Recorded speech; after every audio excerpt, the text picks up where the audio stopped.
گرینگترین دنگ و باز به نسبت دراوی الکترونی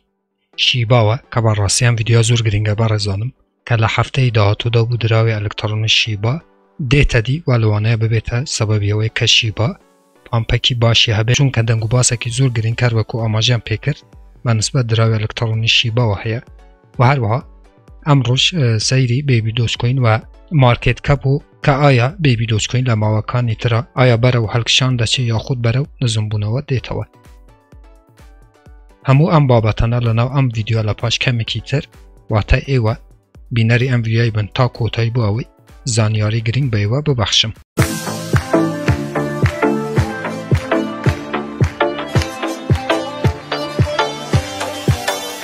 سلاو کریپتو چیاکان من نهات ماینم که همو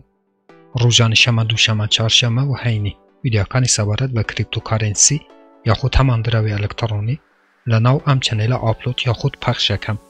بو اوی زانری و لبار کریپتوکارنسی بما مسروه و هر وها ایوه بتوانم بی برانبر لری ام چنل و دراوی الکترونی و هر وها دلار امریکی به دست بهنن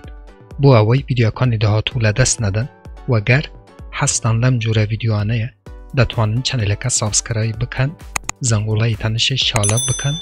و اوی هر کاته کم ویدیو یک آپلود کم یا خود پخش کم یوتیوب لری نوتیفیکیشن و آگادار تام بکاتوا و یکم کسبن که بین ویدیو کام ببینن.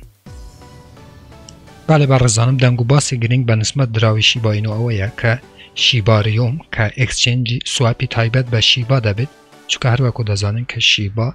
لسر و تایبتی لسر نتورکی اسریوم پیاده بوه تقدستی فی یا خود گس فی بو هر ترانزکشنک براستی پارکی زور ل ایمده بد کاته که ترانزکشنک بو شیبا اینو انجام ده بلام لم هفته یادا دنگو باسی زور گرینگ به نسبت شیبا هیا چون که برزانم شیبا ریوم ده که سواپی تایبت به شیبایا که نزیکی هفتش مانگی که براستی شیبا لسرم سواپی خوی کار ده که ام هفته یا تستی دید واتا دیتا بردستی ایما و ایما دتوانید شیبا ریومی تست بکین با اوی حلکان دیار بکری اگر باگی کی هبه حله کی هبه واتا دنگو باسه کی زور گرینگه به نسبت شیبا و چون که هرکو گوتم سواپی خویده و دویت سبب اوی که دست حق یا خود گسفی کم بکریتوا و للاکی تراش اگر براستی تیمکت باشتر کار لسر شیبا ریومی بکن دبیت سببی اوی که تو کنسوزی زیادتر انجام بدره و ایما لمواکانی ترا شاهدی برزبونه که نرخی باشی دراوی الکترونی شیبا ببین اما گرینگترین دنگو باسی شیبا بو که لم هفته یادا برزانم شیبا ریوم دید و اما دبیت سببی اوی که براسی ایما لدهاتو دا شاهدی پامپکی باشی دراوی الکترونی شیبا ببین به نسبت به ویدیوش کوینه و برزانم که امرو تقریبا باج بو چون که هر وقت بینیم که مارکت کپی 12 لساتا برو هلکشان شو و مارکت کپی ولوم 24 کاجمری 20 میلیون دلاره و مارکت کپی گشتی هم دراوه 340 میلیون دلاره هر وقت ویدیو که آماجه بوام کرد که اوقاتی با 32-33 دلاری بو 8032 که گوتم عجله مکن ل بیبی دوچ کوین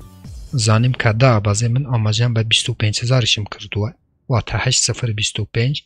دیارش نیا برزانم بالام پیم ویا اگر براستی بیت کوین بیت خواره و ایما تقریبا کمی کیتر شاهدی نزنبونوی دراوی الکترونیش بیبی دوچ کوین ببورن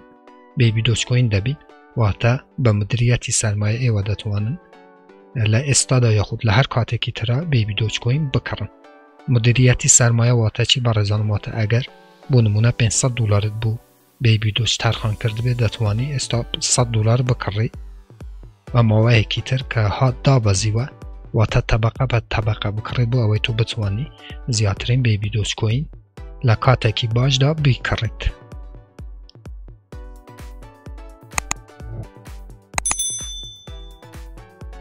و تا لکرینکان نکه تنها بیبی دوچ کوین برزانم لحمو